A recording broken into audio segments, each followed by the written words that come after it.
Jaya Jaya Prabhupada, Prabhupada, Prabhupada, Jaya Jaya Prabhupada.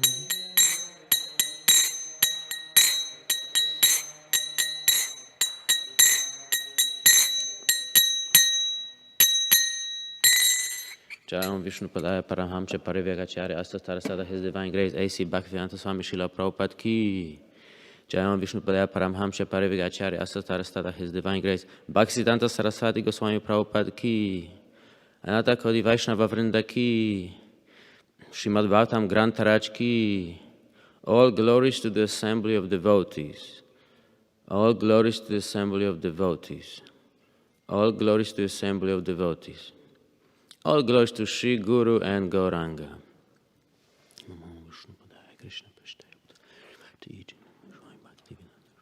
Namaste Saraswati Devi Gauravani Pracharine Irvishesha Shunavadi Paschata Deshatarine Vancha Karpatarubhyascha Kripasintu Bezavecha Patidanam Pavanebe Vaishnavebe Namo Namah.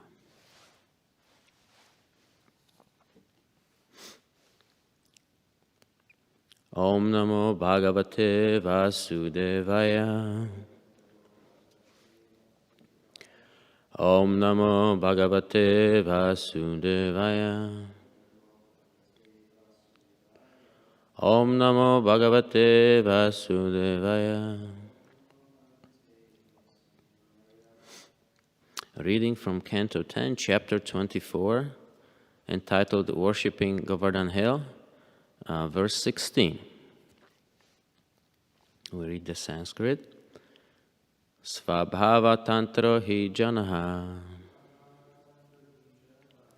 svabhavan anuvartate svabhavasthamidam sarvam sadeva suramanusham svabhava tantro hi janaha svabhava anuvartate svabhavasthamidam sarvam sadeva suramanusham svabhavatantro hi janaha svabhavam anuvardante svabhavasthamidam sarvam sadeva suramanusham.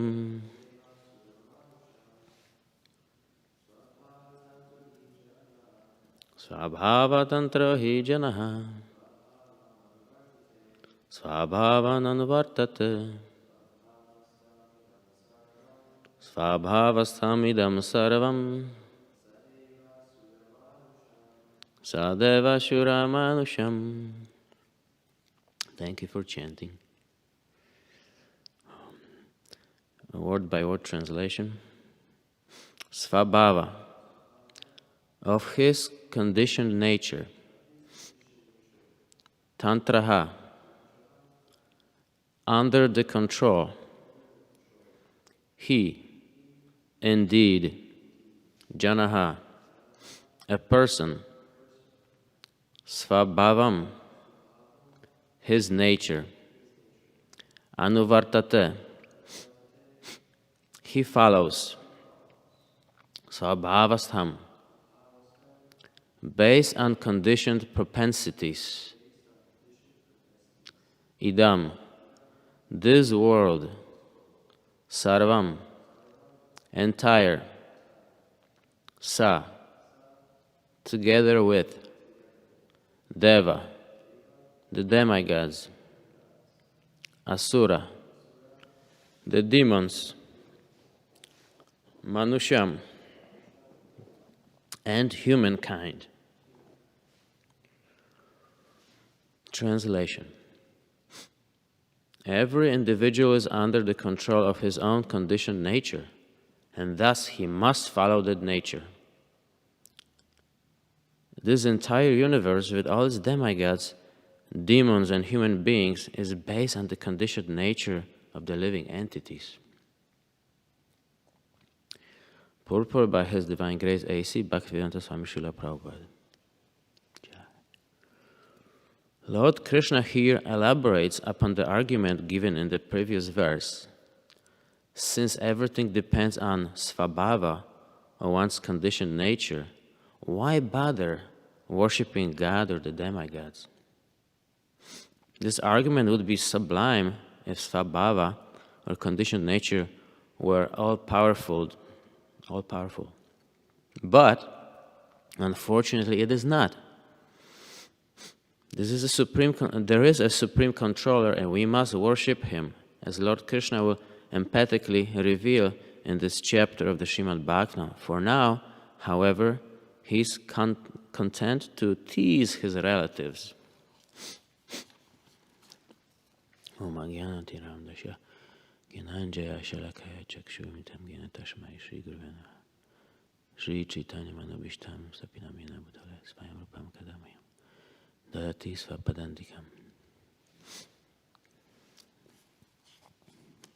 Thank you very much for coming to class today, and I am very fortunate to be here in this maybe a little bit unfavorable weather. I still made it, thanks to the mercy of the devotees and Krishna. Thank you. This very interesting and spiritually entertaining chapter shows how Krishna dissuaded his relatives and the whole community from worshipping Lord Indra and instead worshipping Govardhan Hill, soon to be Krishna's newly assumed form. So we can say that the Lord refocused the villages of Vrindavan on himself, on the Lord himself, instead of the demigod, Indra. We learned that the Lord can appear in any form, a stone, a rock, if he wants to. So he can also assume the gigantic form of Govardhan Hill, if he wants to. If we say he cannot, then we are limiting God. And so devotees worship Lord Krishna or God in the form of Govardhan Hill. And sometimes they have the properly installed Govardhan Shila deities, the forms of the Lord in that manifestation. So for the Lord, it is possible to appear in any form.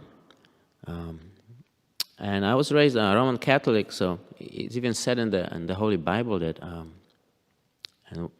the Lord appeared to one of the original prophets, Moses, in the form of a burning bush. So I thought that was pretty interesting to mention that. And it's just an example, and it doesn't mean that the God is limited, confined to that form. He is not, but it's very amazing that he can appear in any form. The important point for the devotee to understand is to follow the instructions of the Lord. For example, it is said in the scriptures that the Archa Vigraha, the deity form of the Lord in the temple, that's appearing in front of a neophyte devotee, is authorized when properly prepared. And so the neophyte devotee who has a weak faith, not very strong yet, has a point of attachment in the form he can see with his physical eyes. There are also other deity forms of the Lord that are authorized when one does not have the standard means of worship. If I remember correctly, there's even a deity form that you can make in the sand when one lacks the proper means of worship. Once again, as long as the spiritual injunctions are followed and one has faithful attitude, the Lord accepts worship through that deity form. These points are very important to remember. And after a good amount of worship and grace of the Lord, the deities actually will transfer themselves from the mind of the devotee to his heart. And they will travel with him wherever the devotee goes. It is even quite different than just keeping artificially an image in the mind. The deities will be residents of the devotee's heart, whether the devotee is in the temple or not. So why did the Lord want to dissuade the villages of Vrindavan from worshipping Lord Indra and instead worshipping the Govardhan hill? The one reason is that he wanted to focus or expound the true meaning of religion, which is to establish the worship of one Supreme Lord, the source of everything, as opposed to worshipping a lesser, however powerful entity. There's some nice verses in Bhagavad Gita actually that teach the same principle. For example, in chapter 9, the Lord Krishna says, chapter 9 entitled Most Confidential Knowledge, verse 17, Krishna says, Pidaham asya jagato mata data pitamaha vedyam pavitram omkara rik samayajurveda evacha. I am the father of this universe, the mother, the support, and the grandsire. I am the object of knowledge. And it goes on. In the next verse, verse 18, it says, I am the goal, the sustainer, the master and witness, the abode, the refuge, and the most dear friend. I am the creation and the annihilation, the basis of everything. Another place of Bhagavad Gita is a very nice verse, chapter 10, entitled Opulence of the Absolute.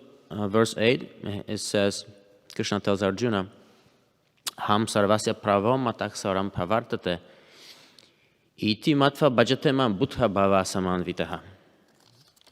The translation is that I am the source of all spiritual and material worlds. Everything emanates from me. The wise who perfectly know this engage in my devotional service and worship me with all their hearts. So these are some of the nice verses from Bhagavad Gita that teach human beings to worship one Supreme Lord as opposed to any person or concept or something that we concocted in our own minds. And what do we call worshiping something other than God? It's technically called idolatry.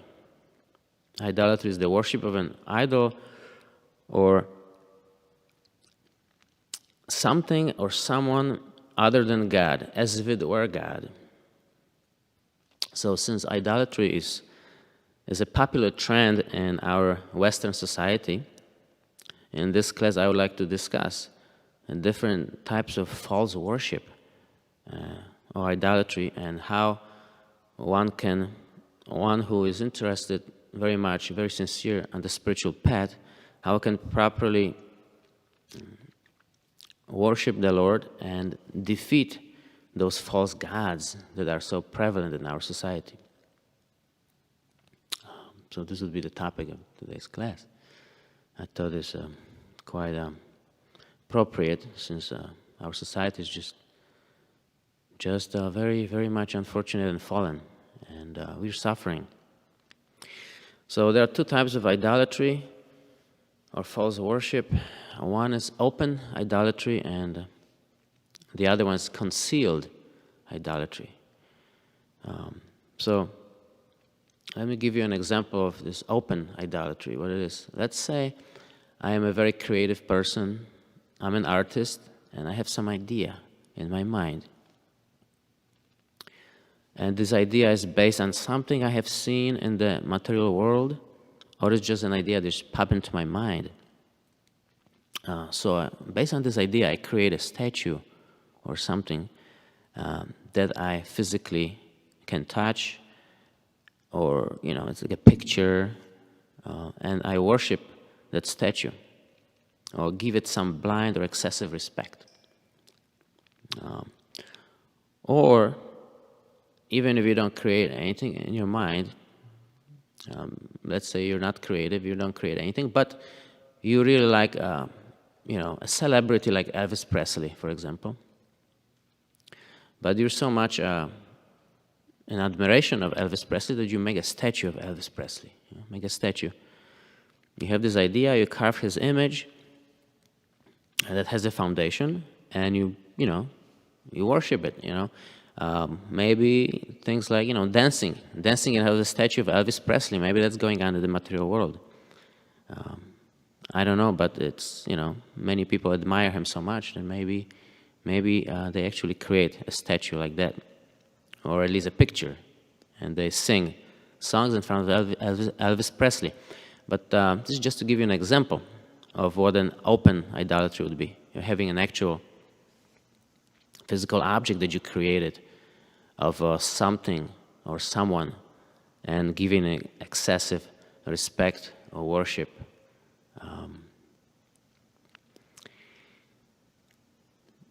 It is based on something you have seen or some idea that you have, but is it authorized in the scriptures? Is it based on the scriptures?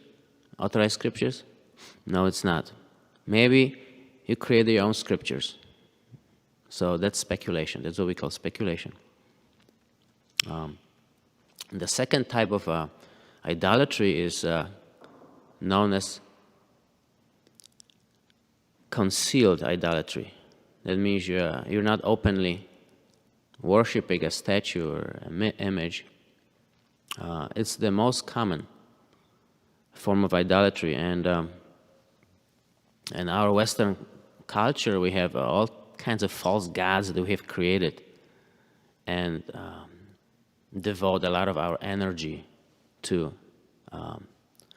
The false gods are money, power, physical appearance, sex, fame, leisure, success, celebrities, admiring and worshiping the celebrities, food, image, self-image. So all these are false gods, and people, religious or otherwise, they give themselves away to attain to these false gods, things, ideas, concepts. And I will briefly discuss some of them.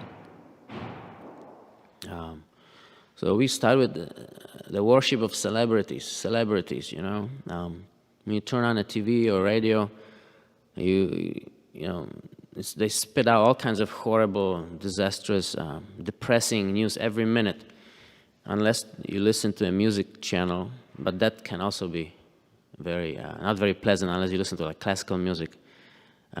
So we listen to the news, and whether they make you happy or miserable, you still listen to them because you want to be up to date and you want to know what's going on in the world.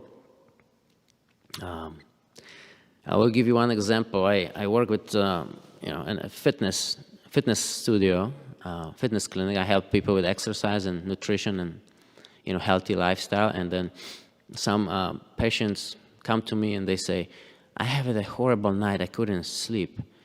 And I ask them, "So what did you do just before you went to sleep? What was your evening like? So maybe you can go to the root of the problem." And they said, "I listened to this news for an hour before I fell asleep. I couldn't fall asleep, but then I finally fell asleep, and I was waking up every hour, and I had flashbacks and some bad dreams, and I feel like I'm nothing. I feel like very anxious and not rested, and I'm not ready to exercise." So here we go.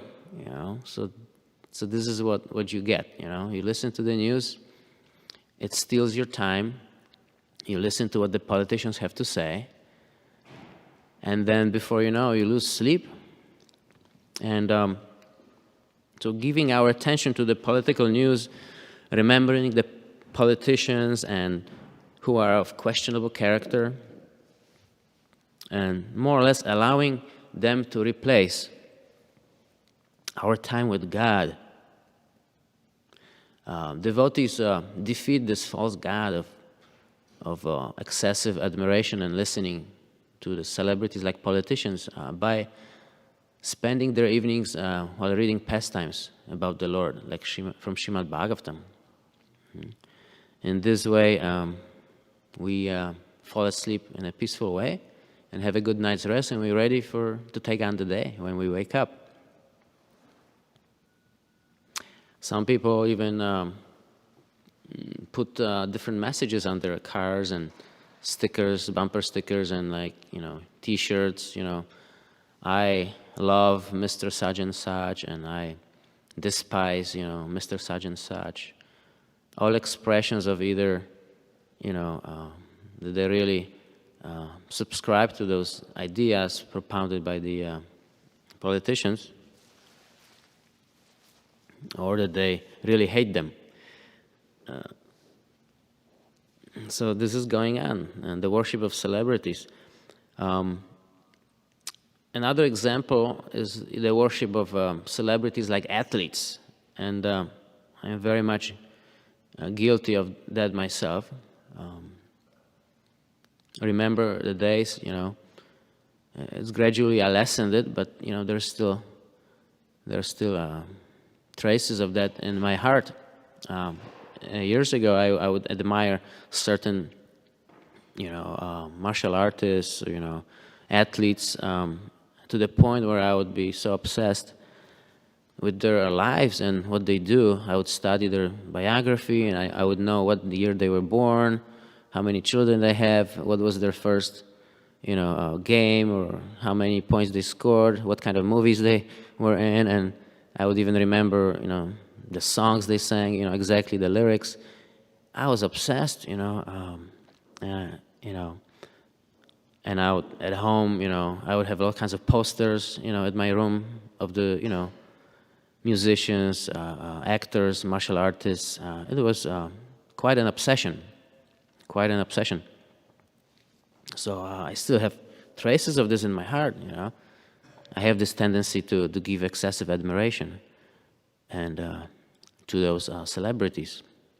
The bad thing is that most people find time for studying the lives of those great celebrities, and they do have time to hear about them. And they take pleasure in hearing about them, whether it's good news or bad news. Oh, what happened, this happened, and this athlete did this, and, oh, this happened to him, do you know? And, so all kinds of news we are ready to hear and memorize and share with others. But we do not even have 30 minutes to study the, Srimad Bhagavatam daily. And our Christian brothers would say, you don't even have time to study the Word of God 30 minutes per day, but we do have time to listen, absorb the news, and share them, the closest opportunity, we just share the news. Oh, did you hear that? Did you hear that? This happened. And so the celebrities steal our time that could be devoted to reading about God, to spiritual life, and therefore we commit idolatry. Celebrities are overrated anyway. Most of them don't have good character, and they're not good role models. Sure, they may be impressive. You may be impressed by some feats, but these are all temporary achievements.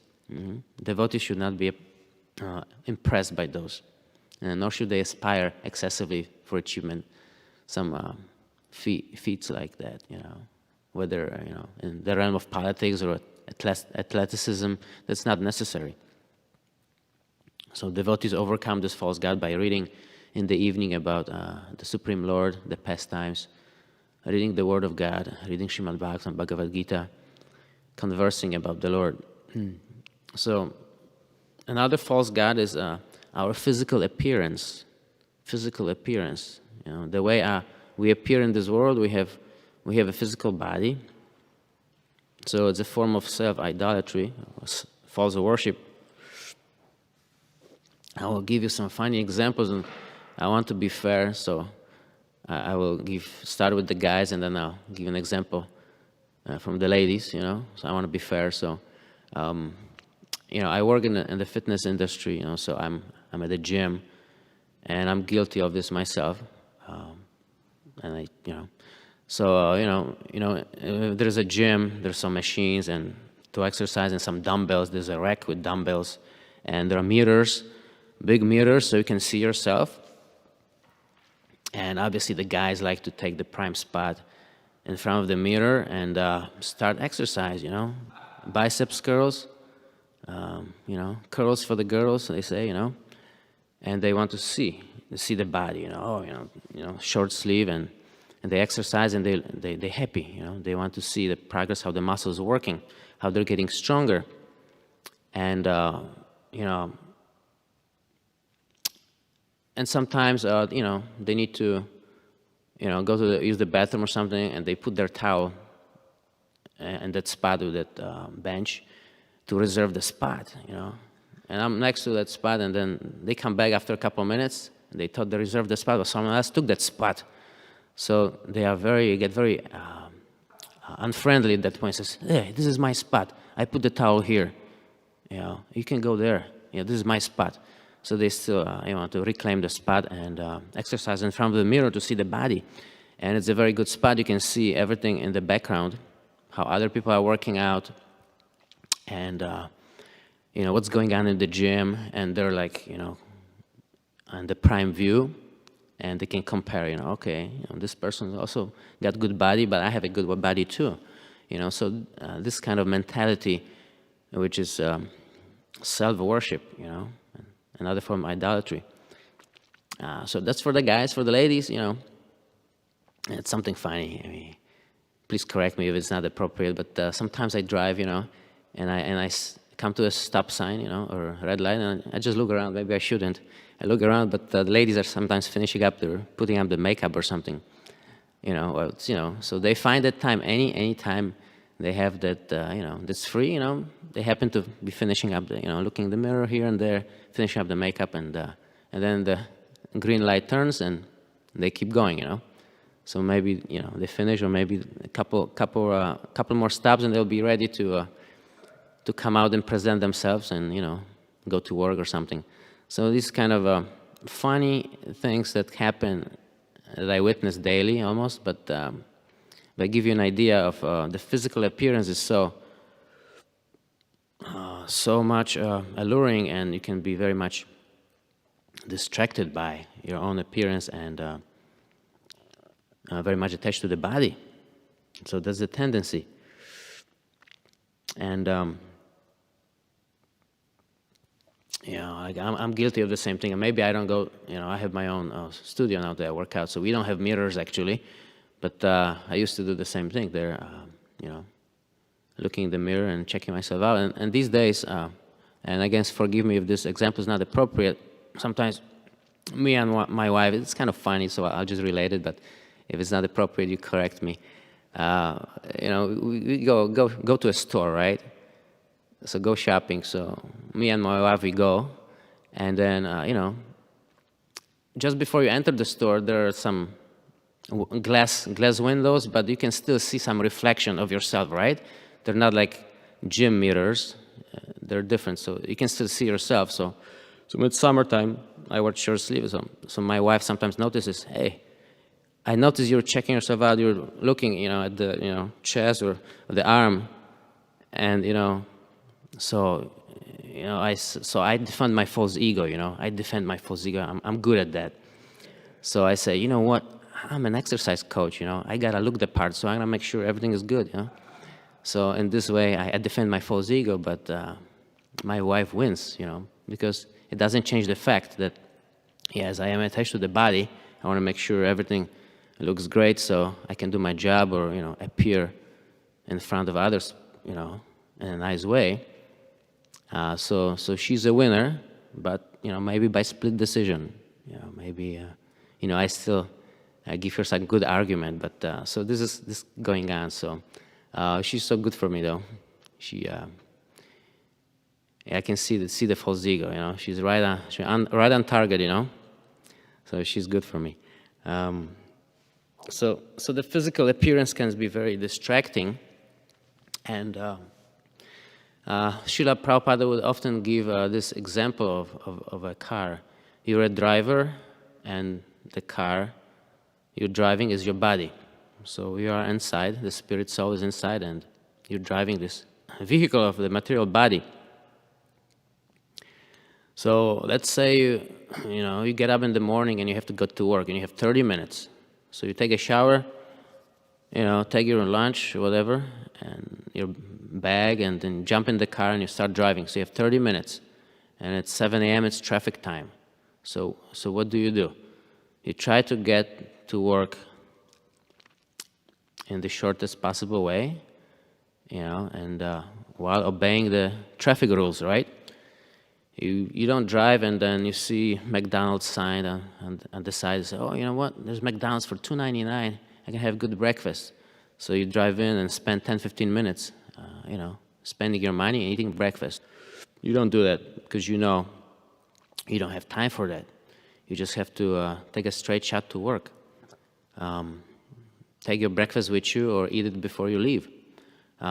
Similarly, there may be someone walking by on the street, and then you don't pull up and say, you know what, this is a nice lady here, nice gentleman. Maybe he wants to be picked up. Maybe he wants me to drive him to work too, or maybe drop them off somewhere. You don't do that. You stay focused, keep your eyes on the road. Get from point A to point B. You don't get distracted. You may be noticing things, but you don't act on them. So while you're driving in this vehicle of the material body, your goal is to actually develop love for Krishna and go back to the spiritual sky. So devotees serve with the body, and they know the purpose of the body. It's a sturdy boat, and it is supposed to get us across the ocean of this material life. And it is a very good boat. And we cannot be distracted by, trying to get breakfast here and McDonald's and trying to take someone else to work. No, we have to get ourselves to work. We have to reach our goal. Don't be distracted. Don't be acting on our mental proclivities. They may be there because we're getting purified. So everything is there in the mind in the neophyte stage, but it should not distract us to the point where we actually waste time and slow our pace. And instead of 30 minutes, it takes us 1 hour to get to work. Devotees use their time very efficiently, time management, and get to work even 5 minutes early. So this covers the false god of physical appearance, celebrities, and then there is the false god of food. Food is a very big idol for in the Western society. It's a big one. In the Western countries, one of the symptoms of giving too much attention to food is that every other person is overweight. It's very unfortunate. People are not healthy in the body and mind, and even in their 20s and 30s, they rely on many pharmaceutical drugs to keep them functioning, because they abuse the food.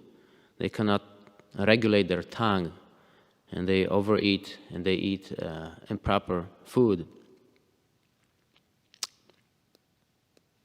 This is very unfortunate.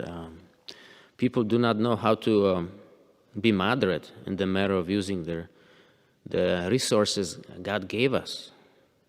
God gave us a good body, physical body, to try to understand God, and He gave us some good nutritious food that we can supply to the body, and not to abuse and act on our tastes, taste buds. Taste buds will get you, whatever the mind comes to mind you want to eat. So there's a tendency. Enjoying the tongue, but otherwise neglecting the body. This is how, people get in trouble, You want to enjoy the food, and then initially you feel some pleasure, but then later you have health issues, and you cannot function. After 20, 30 years of eating bad food, you cannot function. You need help, artificial help. So if you cannot regulate this tendency, it is hard to talk of any healthy lifestyle or balance in life. So devotees offer vegetarian foodstuffs to the Lord, according to the verse of Bhagavad Gita, verse 13, chapter 3. Krishna tells Arjuna, Yagyasi stashinak santo muchante sarva kilbishayehi bunjate tef agham pap ye pachanti atma karanat. The devotees of the Lord are released from all kinds of sins because they eat food which is offered first for sacrifice. And those who prepare food for personal sense enjoyment verily eat only sin. So the devotees protect themselves by properly offering the food to the Lord for His pleasure and honoring that food. All of the food that we eat, we try to eat only food that was offered to the Lord, nothing that's created in an artificial way, like, even energy bars or, Halloween candy, or, try to make your own bread even. Don't buy bread. It may not be the best one. So actually, my wife is so good. She makes bread, homemade bread from, and we can offer it to Krishna. Make chapatis, make puris. These are just some of the examples. You make food with your own hands, and then you offer it to the Lord.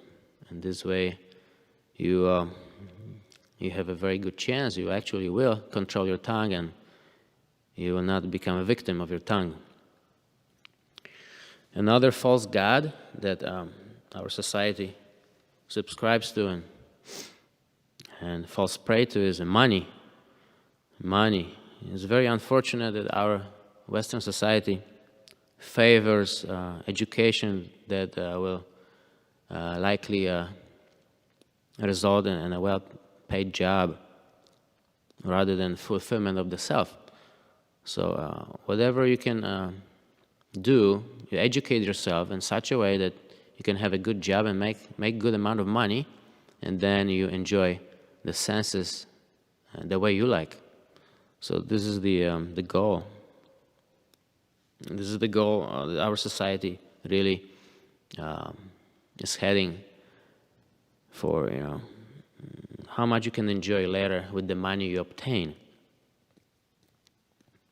Devotees engage themselves in appropriate occupations. For example, it would not be okay for a devotee to work at the McDonald's or at a slaughterhouse, because the work involves committing some violence, even if indirectly.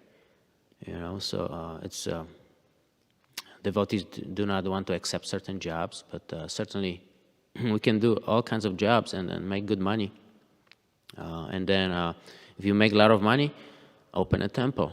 Devotees use their money to sponsor and help grow spiritual projects, donate money to help develop the movement, our Hare Krishna consciousness movement. There are so many projects that ISKCON is undergoing, and so many projects they're trying to develop. So make a lot of money and donate.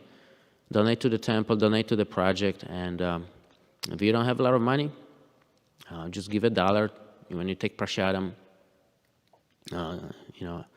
Add $1 to the bin, and Krishna doesn't look at quantity, but at sincerity of the heart. So He will appreciate whatever you can do, and then purify this greedy tendency that we have in our hearts, the neophyte stage.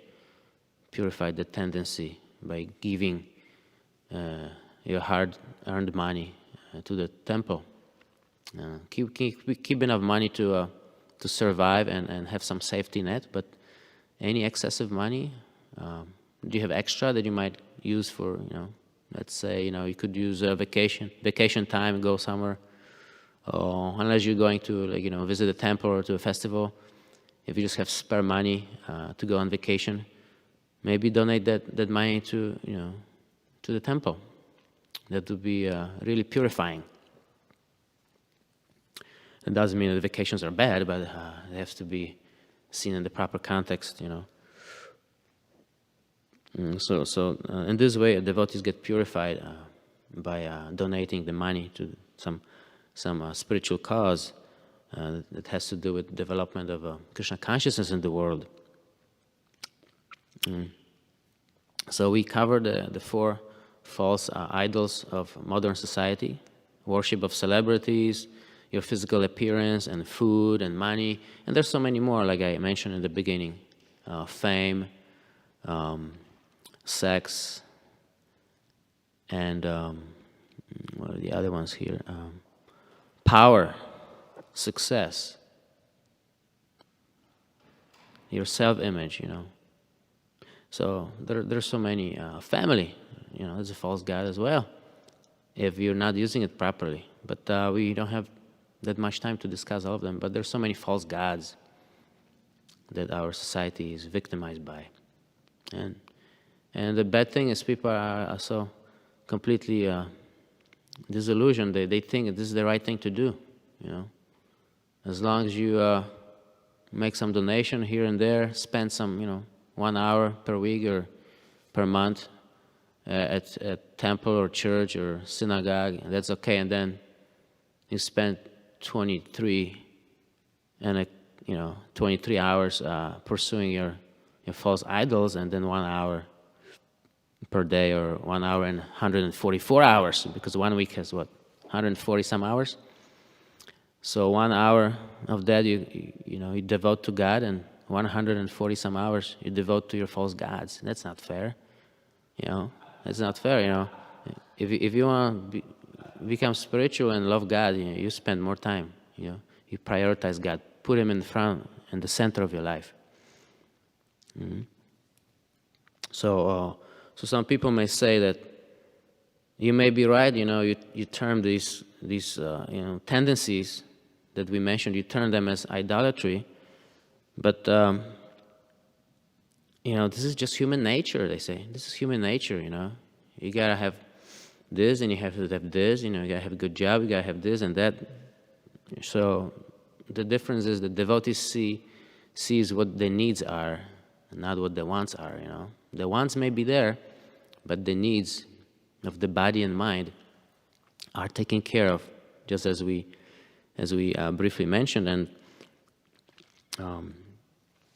that even the purport mentions that the material nature, even though it's very powerful, it is not impossible to change. Arjuna tells Krishna that it is impossible to control the mind and change those tendencies, but Krishna doesn't agree with Arjuna. Krishna gives him a different opinion. He says in chapter 6, Arjuna says, the mind is so restless and turbulent, obstinate and very strong that it is more difficult to control it, to curb it is more difficult than controlling the wind. But Krishna says, it is quite possible, Arjuna. Very difficult, but it's possible with proper practice and detachment. So proper practice of the science of Bhakti Yoga, properly engaging the senses, properly worshiping the deity of the Lord of the temple, properly using our body to fulfill the mission of human life, properly eating, offering the food to the Lord, properly using our resources such as money to help develop different Krishna conscious projects. So suitable practice, and then obviously, chanting and doing the pujas and reading about Krishna. So this all and more constitute proper practice, and obviously the detachment will automatically come. So this is what the devotees do. They don't forget about the needs, but they kind of neglect the wants, and therefore they achieve their goal of life, which is to become fully in love of God, and not only help themselves but bring others into this great spiritual movement that Srila Prabhupada introduced to the Western society and the whole world. Srila Prabhupada ki jai. If you have any questions, I'll be very happy to answer.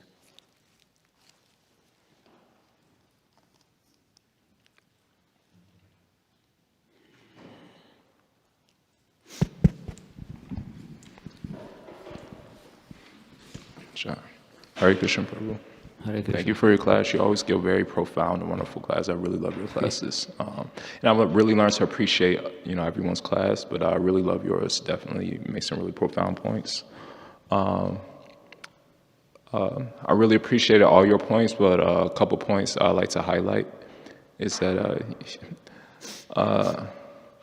one thing I realized from hearing other devotees, and you're mentioning the same thing, we have to be real with ourselves, be very objective. How much time are we spending, how much excuses are we making for ourselves? How much time are we spending on everything but Krishna? So many things, but then we make excuses. I have no time for Krishna consciousness. But at the same time, we have so many time for so many things. And this immediately brought to mind something my brother said to some Christian college students who came.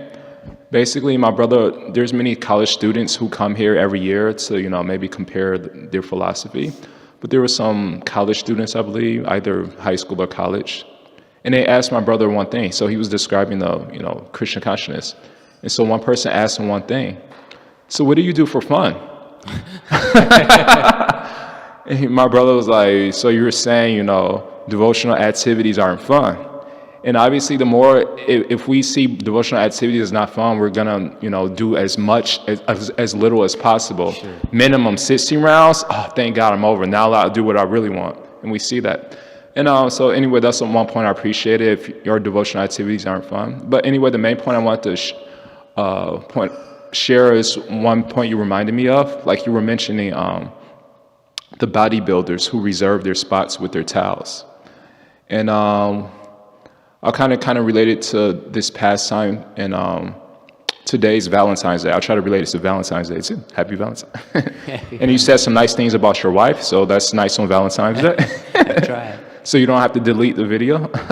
So that's nice. But anyway, you were mentioning, so there's always communication problems, like the bodybuilder. Somebody takes his spot, there's some disagreement between people. You left, it's, finders keepers, you left, so it's my spot. And we see miscommunication between devotees as well. And so Radhanath Swami, this is one of my favorite points of His Holiness Radhanath Swami about communication. In his autobiography, he was describing that, when he was in his early 20s, he met many Swamis, yogis, and Babas. He says one day there was a man named Kailash Baba. He said, Kailash Baba taught me so many things. He taught me what to eat, what not to eat, what herbs were edible, what were poisonous, how to respect nature, the animals. He taught me so many things. And at the end of this paragraph, he says, and we didn't even speak the same language. And the reason I love this is because the lesson I learned is that just because people don't, I've mentioned this point before, so we see that the lesson I learned is that just because people don't speak the same language, that doesn't mean they can't communicate. Right. Take the flip side of the coin, just because people do speak the same language, that doesn't mean they can't communicate. If people agree with us, we can communicate. If people disagree with us, we can't communicate. If we've always been more successful than our friend, then we can communicate. If our friend suddenly becomes more successful than us, we can't communicate. And we see this in the pastime of Indra and Krishna.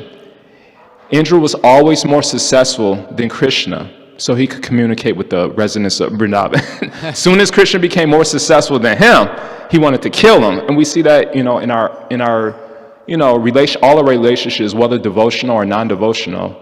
And so my question is that, if you could like to expand on it, is that sometimes people sacrifice their own devotional, you could say, inclinations, just because there won't be no friction with their either the devotees in a community or maybe in the families. I think a lot of times people avoid arguing with their family because I live with them.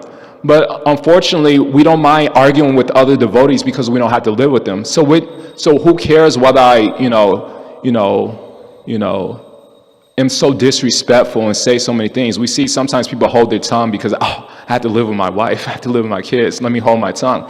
So what do you say to somebody who says, I'm kind of avoiding my devotional inclinations? Let's say I don't want to take advice from this person because I don't want this other person I'm also taking advice to be upset.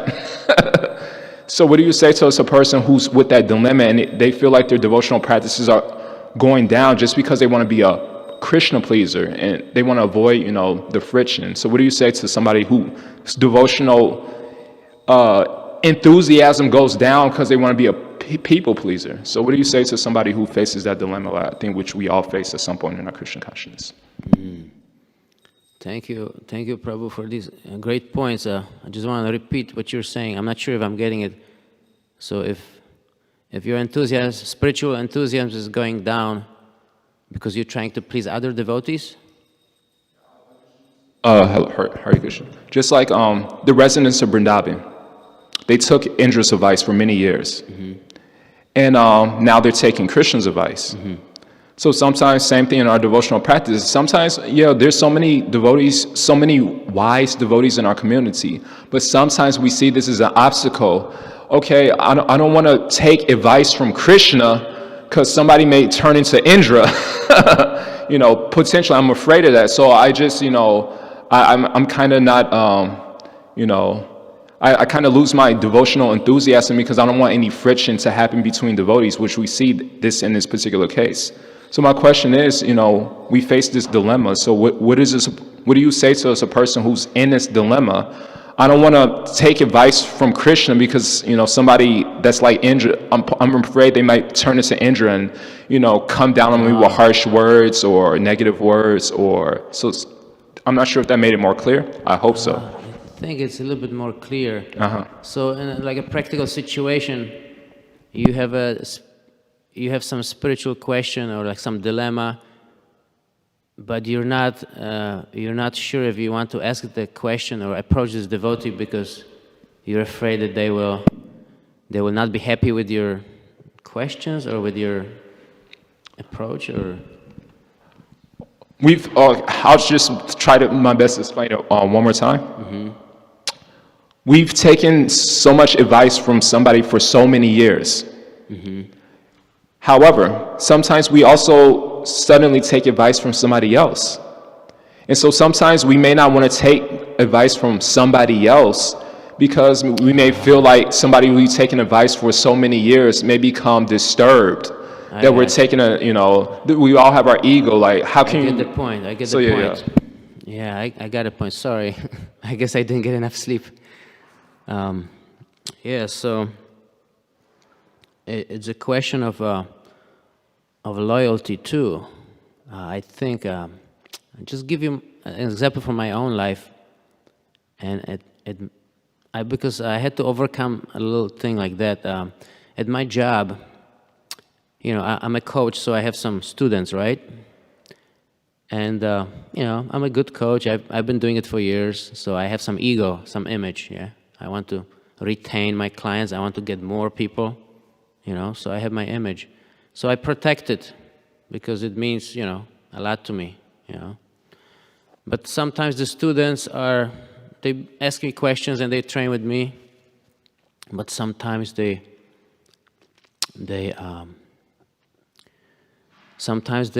either without notice, they go somewhere else and take advice from someone else because they don't want to tell me that they're not getting the results they want.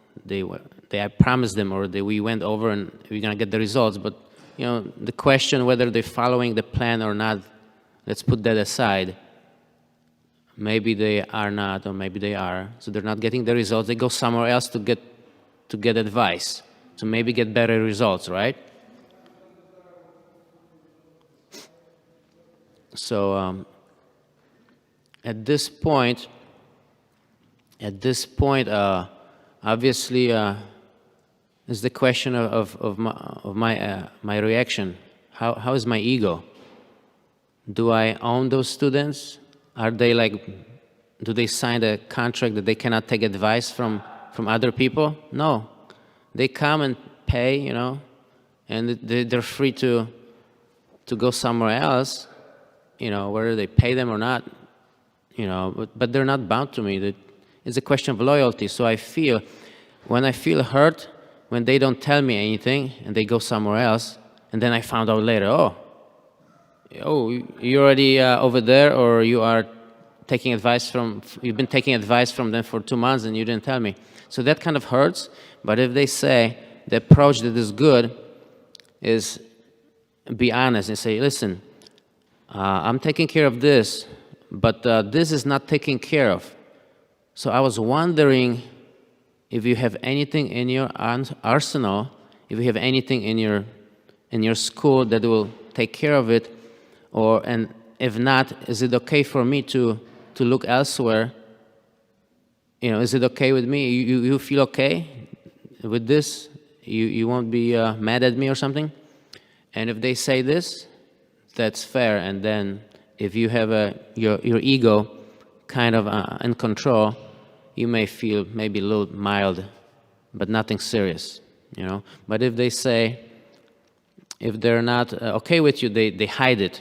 They hide whatever they're hiding, and they want to solve the problem with someone else. That's not kind of fair to you, because you've been giving them service and help for years, and now all of a sudden, so they do it trying to conceal it, or trying to hide it. So that would not be okay on their part. But it's okay on their part to go somewhere else. It's just you have to be. They should try to be honest with you, and you can try to be honest with them too. I cannot help you with this. You better off go to this specialist. They can help you. Thanks for telling me. You've been doing great. You can still come and get this type of service, but for this, I'm not expert. Go there. So this is a good approach. This way, there is a minimum amount of ego disturbance.